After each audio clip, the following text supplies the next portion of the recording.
لا شريك له أشهد أن محمدا عبده ورسوله أما بعد أعوذ بالله من الشيطان الرجيم بسم الله الرحمن الرحيم إنا أعطيناك الكوثر فصل لربك وانحر إن شانئك هو الأبتر صدق الله العظيم.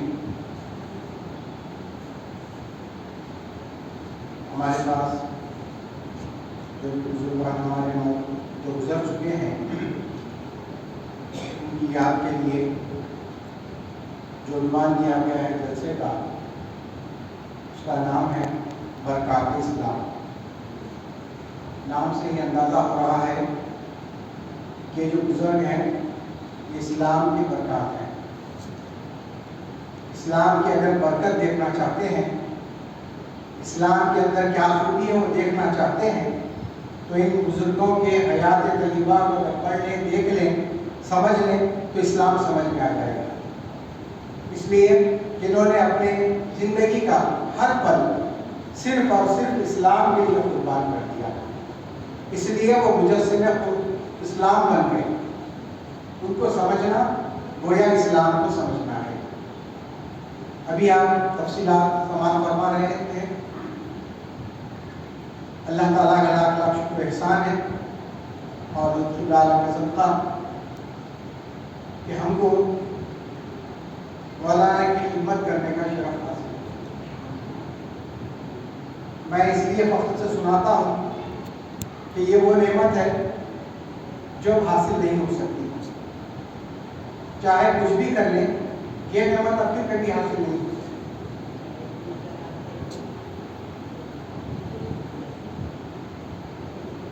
تو یہ نعمت قسمت سے ملتی ہے. اس کو کہتے ہیں قسمت. لوگ کہتے ہیں کہ کھانے کا وہ قسمت میں نہیں تھا، ارے وہ گھر ہماری قسمت میں نہیں تھا. یہ چیزیں قسمت کے نہیں ہوتے، اس کی قسمت میں نہیں ہے. اگر کھانا ہمارے پاس نہیں آیا تو کھانے کی قسمت میں نہیں ہے. ہماری قسمت میں کھانا نہیں. کھانا ہمارے پاس اگر آ گیا تو انتخاب آ جاتا ہے. میں تفصیلات میں گئے بغیر تو قسمت اس کو کہتے ہیں جو فقراء کی صحبت اور ان کی خدمت کا جو موقع ملتا ہے، یہ حقیقی معنی میں قسمت ہے. اور پھر لاکھ لاکھ شکر ہمارے والدین کا، ان کا احسان کہ بچپنے میں بچے ہوتے ہیں، کھیلنے میں لگے ہوتے ہیں. تو بچے ہمارے ساتھ بھی بہت سے بچے تھے، لیکن ان کی تربیت کا نتیجہ کہ الحمدللہ ہمارا بچپنا، ہماری جوانی صرف اور صرف فقراء کی صحبت میں گزری. یہ سب سے بڑی بات ہے.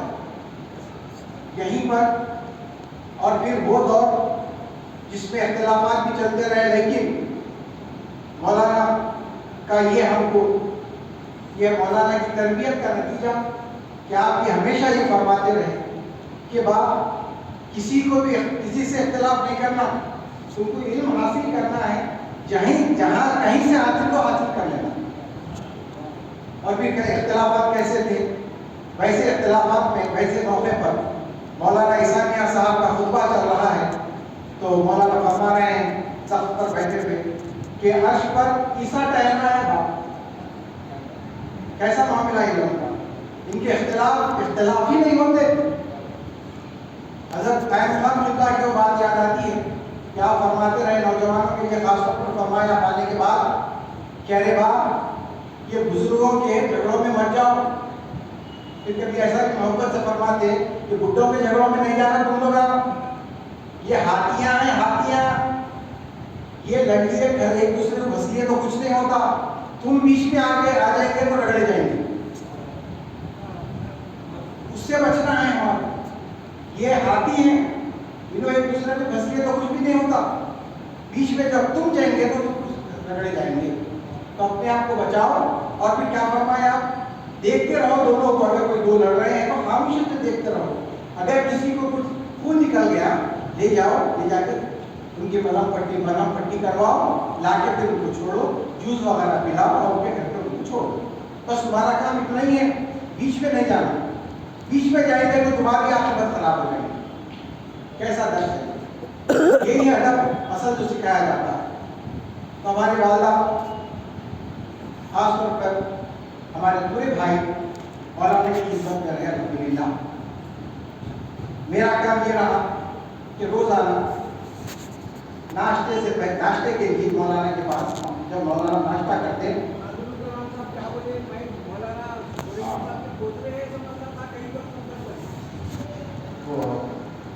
حضرت قائم صاحب جو تشریف لائے تھے اور حضرت کلام صاحب جب درس دیتے تو میں قرآن کریم پڑھتا تھا. حضرت شبلا کا عمل رہا ہمارے ساتھ کہ حضرت شبلا جب درس دیتے تو کوئی ایک مبلغ قرآن کریم پڑھتے تھے. حضرت شبلا آیات پر درس دیتے. بعد میں حضرت کلام صاحب جب درس دیتے تھے میں بیٹھ کر قرآن پڑھتا تھا.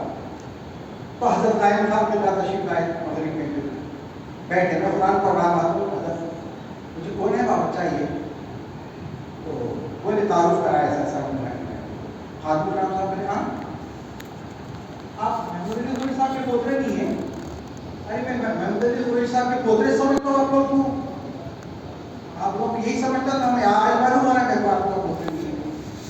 تو ایسا معاملہ چل جانا حضرت صبح صبح ہمارے دادا سے ہم لوگ پورے دادا سے بھی ہوتے تھے اور دادی ماں ناشتہ بنا دیتے تھے جو بھی ہے دادا سے جاتے دادا کو اٹھا کے بٹھانا پیٹ کو پیٹ لگا کے بیٹھ جاتا تھا. ناشتہ ہو بیٹا ادھر ناشتہ چل رہا ہے ساتھ ہی ساتھ درس قرآن چل رہا ہے. خاموشی سے نہیں ہو رہا درس قرآن ساتھ میں کہ کیا فرما رہے ہیں با صفدر تو دادی ماں بولے ابھی اس کا نام مقصود ہے جی نہیں وہ صفدر حسین ہے میرا صفدر ہے صفدر جی دادا سر قرآن ہے تو ابھی بھی وہاں پہ کھڑکی ہے اب یہاں سے اس طرف جو کھڑکی سامنے وہاں بیٹھے تو سر مغرب کی طرف میرا مغرب کی طرف قرآن یہ تو ایک بار یہ نکالو گا پہلا بار اس میں سے نکالو گا یہ آیت یحذرکم اللہ نفسہ. یہ کیا ہے بھائی اللہ کا نفس کیا ہے؟ درس قرآن ہو رہا ہے ناشتہ چل رہا ہے درس قرآن ہو رہا ہے. ویسا موقع ہم اور ہمارے دو بھائی جو میرے سے بڑے جمیل بھائی اور رفیق بھائی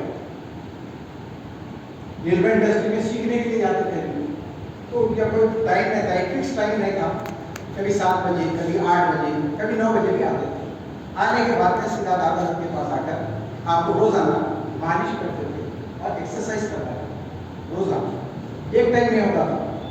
ہمارا مکان یہاں پر جو بنکش کے پاس کا مکان ہے ادھر قبرستان کے قریب ہے وہاں پر رہتے تھے.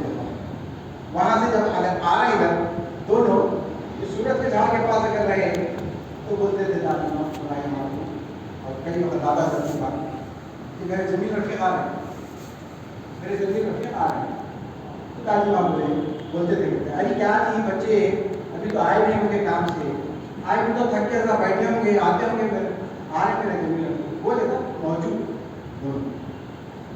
ایسا میں تقریباً اس طرح میں بھی صبح میں خاموشی کے ساتھ دادی ماں اشارہ کرتے تھے خاموشی دادا کی دیوار کی طرف کہہ رہا ہے لیتے ہوئے گڑبڑ خاموش اندر جاتے ہی ختم کرتے آئے بات سمجھر آئے بات ہمارے بڑے بھائی جوان بھائی ایک دفعہ پوچھے بھائی آپ کو کیا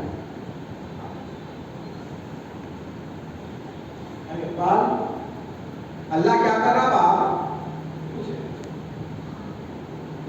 آپ فرمائیں اللہ ہمارا پاس پہ بیٹھا ہوا ارے کامیاب ہو گیا کامیاب ہو گیا.